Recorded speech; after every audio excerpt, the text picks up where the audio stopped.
What's up, everybody? This is Time to Wrestle with Suplexus. I am Suplexus, and today I am presenting Future Slam 11. Now, some of you may have seen the little tease I put out yesterday on the YouTube posts, which was July the 6th, 2025, if you're watching in the future. And I had this exact image to my side.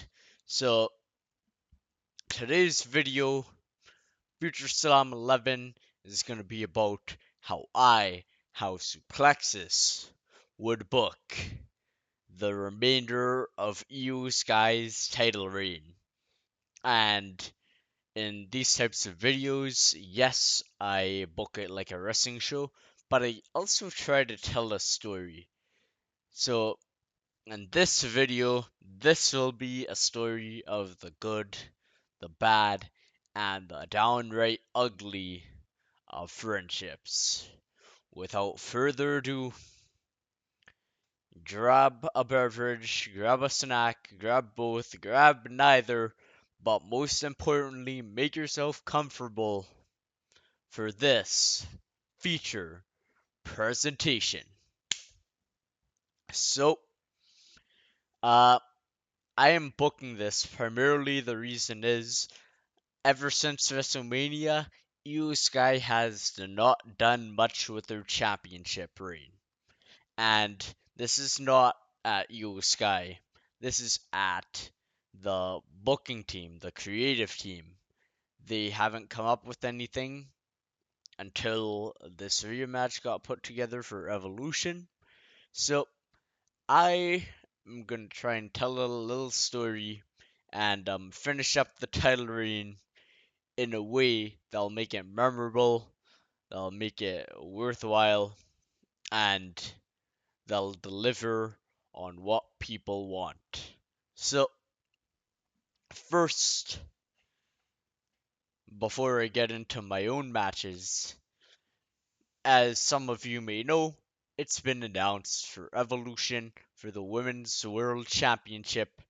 It's going to be Iyo Sky defending against Rhea Ripley. Now, I am recording this after Monday Night Raw on July 7th, and not much happened. They just showed a video package, and Rhea vows to beat Iyo, break the winning streak that Iyo has against Rhea specifically, and Iyo vows to keep defending the title and she vows to be the best wrestler in WWE. So we get to the match. It's the main event of the show. Earlier in the show, Stephanie Vacker wins the Battle Royal to get a shot at um, the champion of her choosing in Clash in Paris. But for the main event, this is how it goes down. In the beginning, the story of the matches, Iyo and Rhea counter all their maneuvers. So by that I mean these two have fought so many times. Like they showed it today. They fought in the Mae Young Classic. They fought in NXT when Iyo was champ, and then they had the three matches together this year for the women's world title. So in the beginning of this match, they know each other so well. Like, let's give an example. Iyo goes for her springboard dropkick. She hits that all the time. Rhea has it scouted. She hits her with a power bomb. Rhea Ripley goes for a big boot. Iyo has it scouted. She trips up her leg and puts her in a single leg trap. Um, Iyo goes for the moonsault off the apron. She does a springboard moonsault to the outside. Rhea has it scouted, picks her up, slams her into the ground on the outside. So you keep telling the story. Rhea goes for the Riptide, but Iyo has it scouted. Iyo goes for the moonsault. Rhea has it scouted. So that's part one of the match. But then they start hitting the big moves, even bigger moves on each other. Like Iyo Sky does a Hurricane Run off the apron. She does a Nidiwara off the barricade on on the barricade on the crowd. Rhea Ripley, she is tossing her around. She does the Razor's Edge to Iyo. Iyo counters, but then she does it again into the apron, into the ring post. So it is getting more tough. And then they make it into the ring eventually, like most matches do. Um, so, anyways, Iyo is mounting the offense. She hits the knees in the corner, goes to the top for the over the moonsault. Rhea counters, gets her feet in Iyo's face, hits the riptide. 1, 2, kick out. So at this point, both of them are recovering. Rhea goes for another one. Iyo counters, kicks her into the apron, or kicks her into the ropes, hits the Tiger Flying kick, and gets the drop kick. 1, 2, kick out. So at this point, Iyo doesn't know what to do, so Rhea's rolling out the ring. She brings Rhea Ripley to the announce table, takes the announce table apart, takes off the monitors, all that, and she puts Rhea Ripley on the announce table. And she goes to the top, hits an over the moonsault through the table. It is at this point in the match, because of that, because of you not being able to get a shot, she had to use the announce table, hits over the moonsault through the table, throws Rhea Ripley in the ring, goes up to the top, hits another over the moonsault, 1, 2, puts on the rope, and the ref does not continue. So at this point, Yu gets even more desperate. She's beginning to lose it because she can't beat Rhea Ripley. So they go on the outside and they start scrapping. They're ruthlessly just chucking each other into the ring post, bouncing each other's heads off the barricade. It's getting violent. They're fighting in the crowd. These two are friends, but it's gotten to the point they can't figure out what they have to do to win. So they are just scrapping at this point. But eventually, Rhea Ripley goes for the big time. They're both standing on the apron. Goes for a power bomb. Iyo dodges back body drop onto the apron. Rhea goes in the ring, and Iyo goes in. Rhea gives her a big boot. Goes to the top rope for a splash. Excuse me. Iyo all of a sudden sprints up to the top rope and hits a Spanish fly off the top. And then she goes, hits over the moonsault, a third one. 1, 2, 3. A classic match.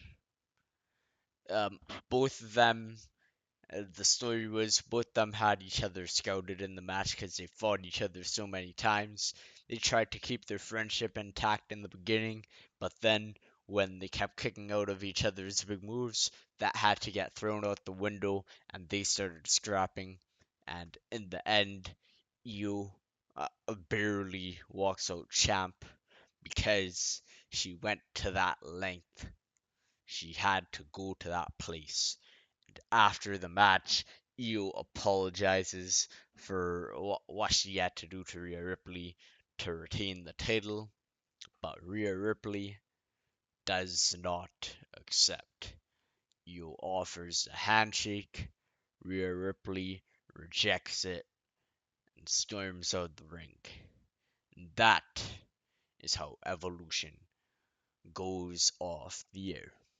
So now it is the road to SummerSlam, and Io needs her next challenger. So she comes out on Raw and she says, once again, after my performance last night, I have been given the opportunity to help Pierce figure out who gets to fight me next. And Iyo says, Rhea Ripley, we went to war. I have so much respect for you. But the thing is, I beat you on Monday Night Raw. I beat you at WrestleMania. I beat you at Evolution. You've never gotten the better of me. So I have to leave that behind. And for SummerSlam, I've been thinking about this ever since Queen and King of the Ring. Asuka was in the Queen and King of the Ring tournament. I talked to her and I asked her to fight me, which happened on a commercial break on Raw. I asked her to fight me. I asked her to win the tournament. Unfortunately, it wasn't her night. But as I am the Women's World Champion, I want Asuka to fight me at SummerSlam. So Asuka comes out. She's happy, of course. And then, as Asuka is out there, Rhea Ripley's music hits. And Rhea Ripley comes out and she does not look happy. She's like, "You, you barely escaped me last night. You had to scoop to different lows that you've never gone before when you fought me. I know I could beat you. I just want one more shot." And at this point, Io gets frustrated. She says, "Rhea, I know you want one more shot. I know you do. That was the point of evolution. You had your shot at evolution. You lost. So it wouldn't be fair for me to give you opportunities. What happens when you lose at SummerSlam? You're gonna ask for another title shot. What happens when you lose in Paris? You're gonna ask for another. It's never ending. I want Asuka." And Rhea Ripley says, "You want Asuka after everything I did for you. If it wasn't for me, you might not be sitting here Women's World Champ. Never forget, I am the person who gave you the title opportunity. I am the person that gave you that match on Monday Night Raw for the title. And you and I both know, if it wasn't for Bianca Belair, I would still be champion. If it wasn't for you fighting me on that one specific night, I would still be champion. You owe it to me. If you're not gonna give me the match, you owe it to me to at least give me an opportunity at the champion to get a championship match at SummerSlam." So Io is all stressed and she finally says, "Rhea Ripley, Asuka, you two have helped me so much along the way. So I want you two to fight each other, and the winner will get me at SummerSlam." Yeah. So that's announced for the main event of the Raw after Evolution. And meanwhile, though, Kairi Sane is very upset. So Kairi Sane is in the back and she's talking to Iyo. She says, "Iyo, we were tight. We were like we were like sisters almost.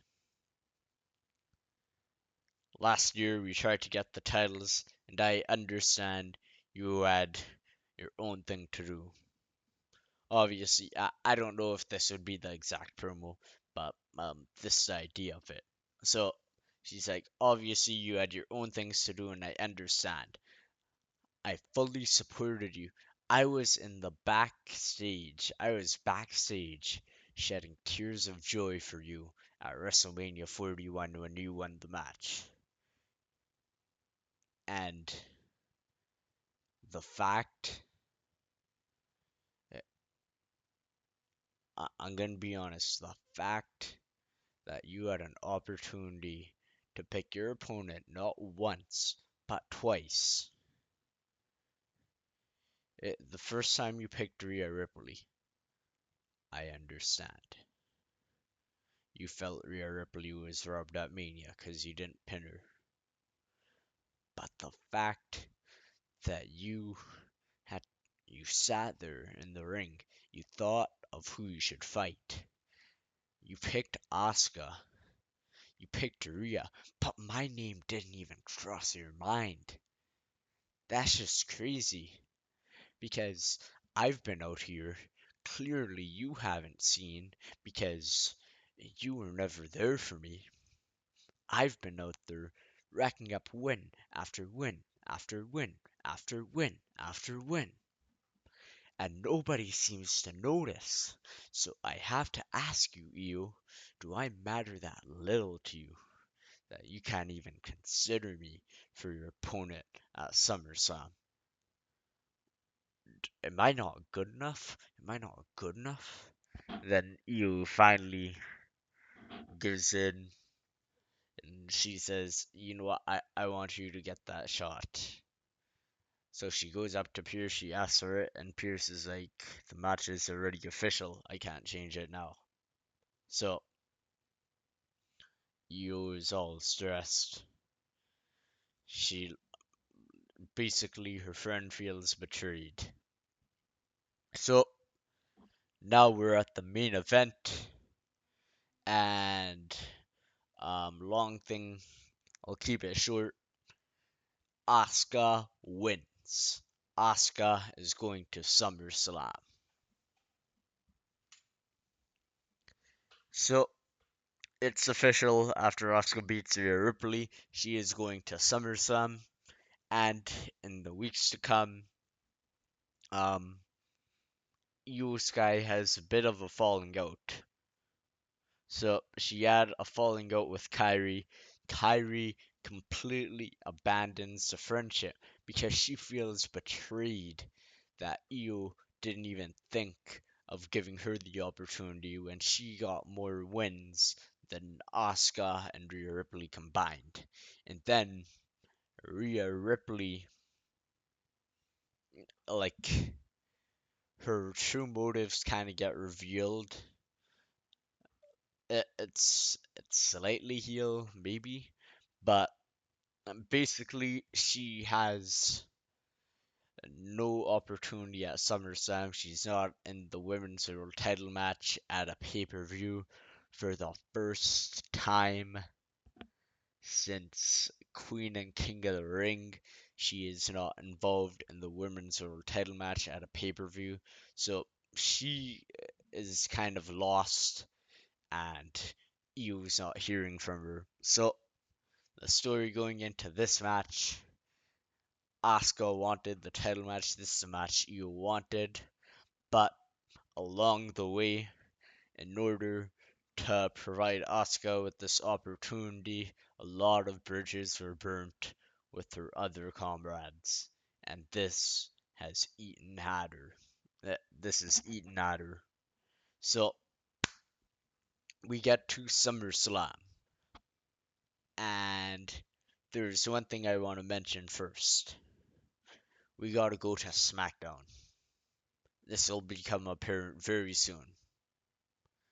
So, on SmackDown, Jade Cargill is fighting Tiffany Stratton at SummerSlam. Tiffany walks out champ. So, keep that in mind. Um, Asuka versus Io. This is it. You just throw them out there and let them do their thing. They will tear the house down, guaranteed. And the story of this match is You can't hit her moonsault. Asuka always has it scouted. She goes for it once, but it gets countered into a triangle choke. And then it's a lot more of a technical match for Iyo. Asuka's picking at her limbs, and she can't mount any offense. So, um, in the end, Iyo she tries to go for the moonsault, doesn't work out too much, so she has to beat Asuka at her own game, and she makes Asuka tap out in the middle of the ring to the crossface after a 20-minute classic. So, Io is still champion, and she is celebrating in the ring. And then, all of a sudden, we get a return. I'm on my own.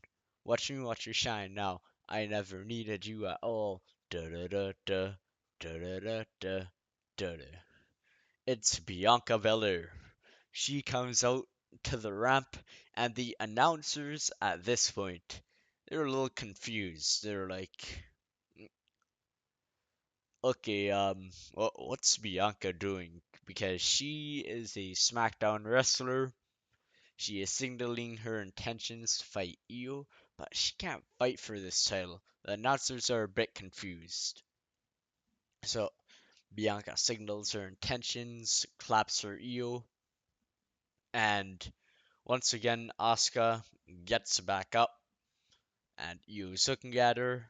She offers her a handshake, gives a nice smile at Asuka, asking for the handshake, but Asuka rejects it and leaves the ring.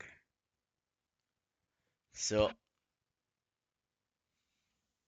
at this point, Io is completely heartbroken in the ring because everybody, it seems like, has left her.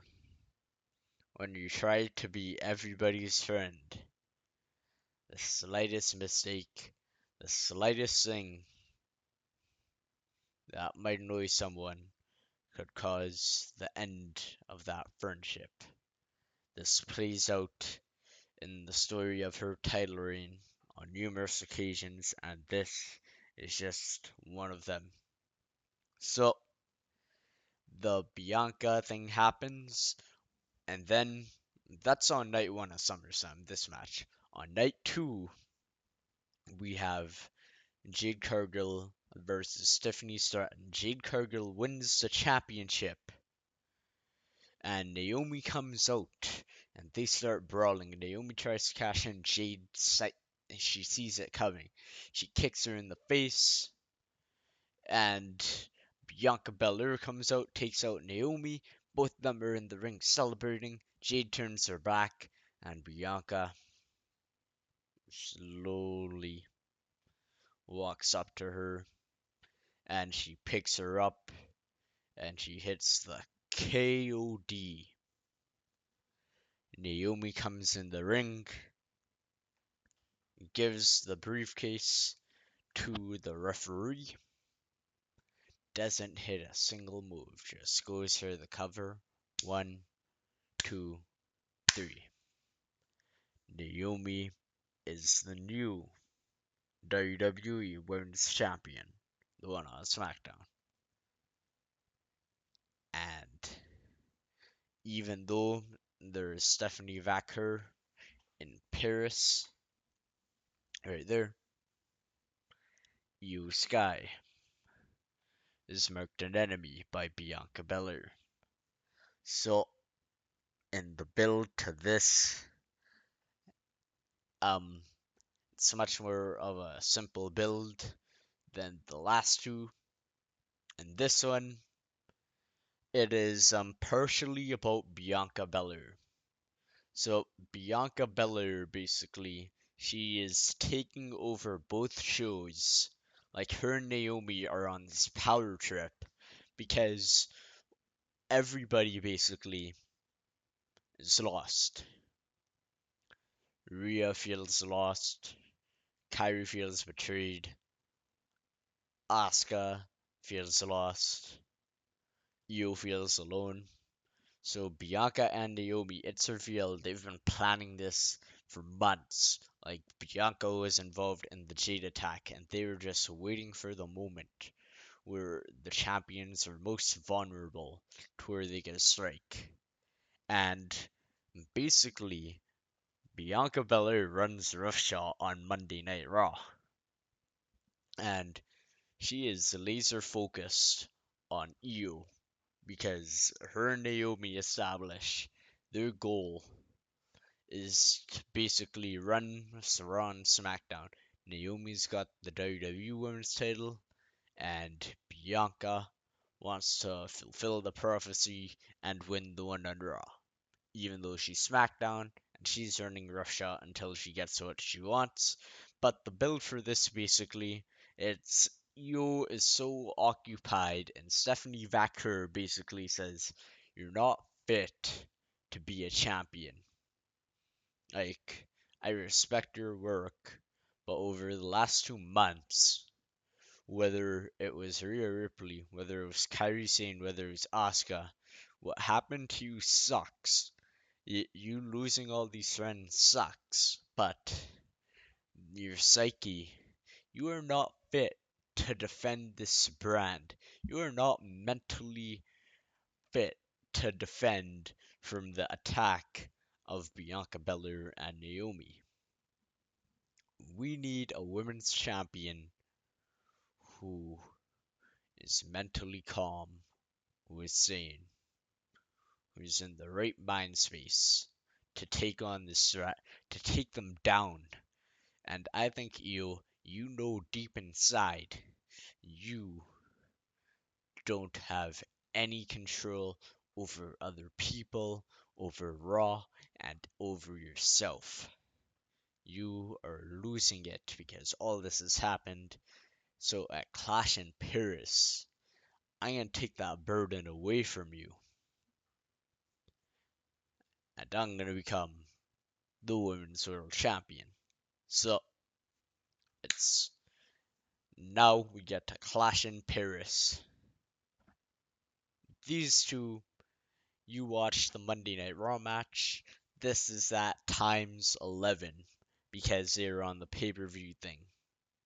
And Stephanie Vaquer has most of the offense in the match because Io is a little messed up in the head from everything that's happened. And Io, she goes for over the moonsault, doesn't get it. Backer counters, hits a German suplex another time off the top rope, and before she could do it, sprints up, German suplex off, good spot. But the end of the match, Vacker hits her finish, and he's so exhausted from the war they had, falls back on Io. One, two, Io all of a sudden counters it into a crucifix pin. One, two, three. Iyo Sky wins because of a careless mistake made by Stephanie Vaquer. Now, I didn't want to beat Stephanie particularly in a clean way because that wouldn't fit her gimmick too well for me. But I think if you do it in this way, where experience gets the better of her, Vaquer hit her finish and fell on Iyo for the pin instead of properly doing it. Iyo capitalized, she recognized, and she took advantage when Vaquer was exhausted into the crucifix. Sorry, crucifix. One, two, three, and Iyo won. So she wins here, but the war has only just begun. Now that Vaquer's done, now that Rhea's done, now that Asuka's done, it's Bianca Belair and Naomi's turn to run roughshod. Bianca keeps ruining all these matches for Iyo before they could even start. So Iyo convinces Adam Pearce to allow her to fight Bianca Belair one on one night for the Women's World Championship. And that will be at No Mercy. as Iyo Sky defends against the evil, relentless, violent, vengeful, sociopathic Bianca Belair. And the build to this match basically, Iyo is just mentally a mess. By the way, Bianca attacks her after she retains in Paris as well. So she's just a mess. Everyone she's trusted is gone. Dakota Kai, unfortunately, gone for other reasons. Asuka gone, Kairi gone, Rhea gone. And then Bianca Belair, she thought she was tight with as well. But it ended up being a manipulation to get herself a championship match. I'm just checking the time. I don't have too much time left. So we get to No Mercy. And basically, like, Io's been outnumbered, completely emotionally messed up in the head. Um, and Bianca Belair, she says there will be no interference. It'll be a one-on-one match. So you know what these matches are like. They don't miss. Remember their match on Raw last year, September. It's amazing stuff. And in the match, because of the heat, they start getting violent at the middle point. This isn't Rhea Evo violent where it's I don't know what to do to win. This is I hate you.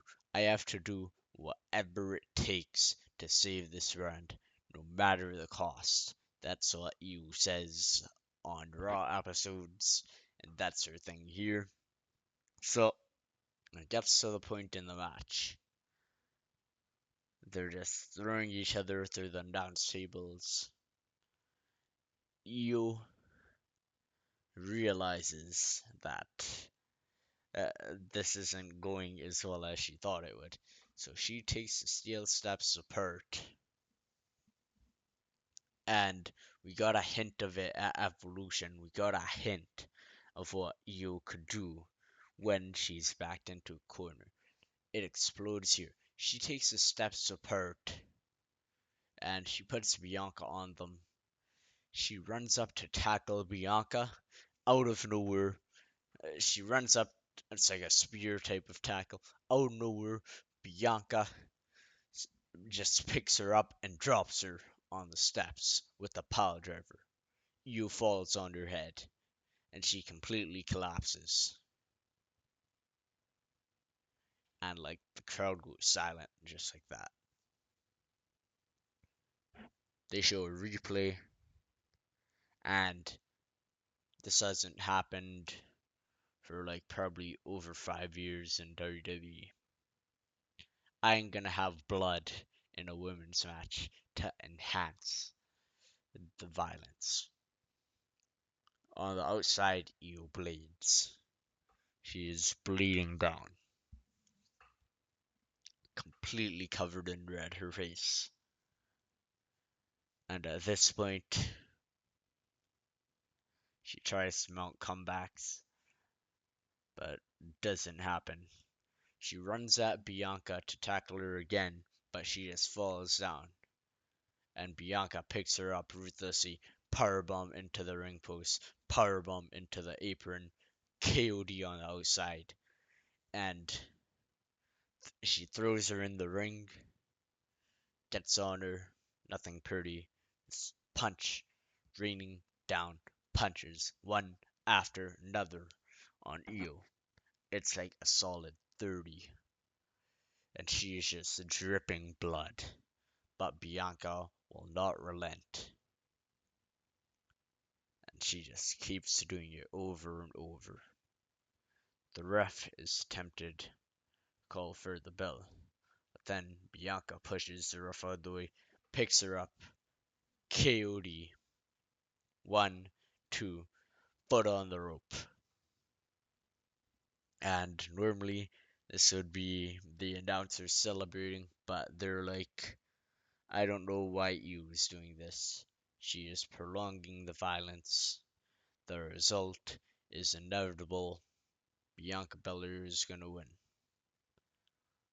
So Iyo keeps trying to go at it, but she doesn't get offense after that.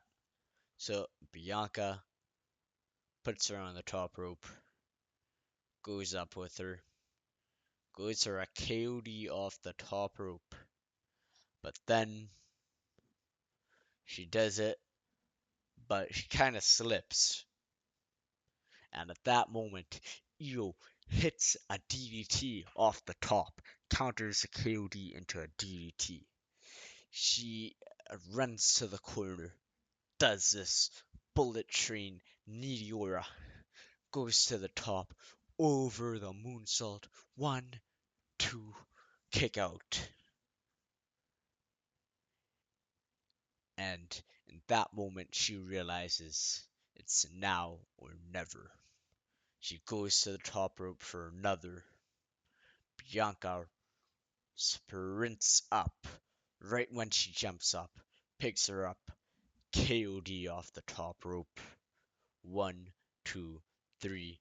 Bianca Belair is your new Women's World Champion. And the crowd is silent because they just watched a massacre.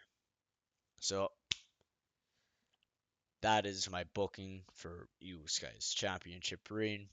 From here, you can go to Perth where Bianca defends against Rhea. You could ever lose to anyone. It could be Iyo, it could be Rhea, it could be Jade, anybody. But that's how I do it. And my goal here was to kind of revitalize the title reign, even if it's for a couple of months. I want to give it a storyline, a distinct story of Iyo does everything to try to make her friends happy, and it doesn't end up working out for her. Bianca Belair only makes friends who she could manipulate, and it does work out for her. So doing the bad thing ends up getting Bianca the victory, whereas doing the good thing leads Iyo to nothing but suffering. It's kind of dark, but that's what I was going for. So I thank you for watching. Um, Stay tuned this week for all-in predictions, evolution predictions, and tiny bit of Saturday night's main event, probably with Pile Driver. But I thank you so much for sticking around. This was a long one. I hope you enjoyed whatever you're snacking on, whatever you're drinking. If it was nothing, I still hope you enjoyed. So thankful if you made it this far. This has been Suplexus. Have an amazing day, and I hope you enjoy the wrestling weekend that is to come. See you.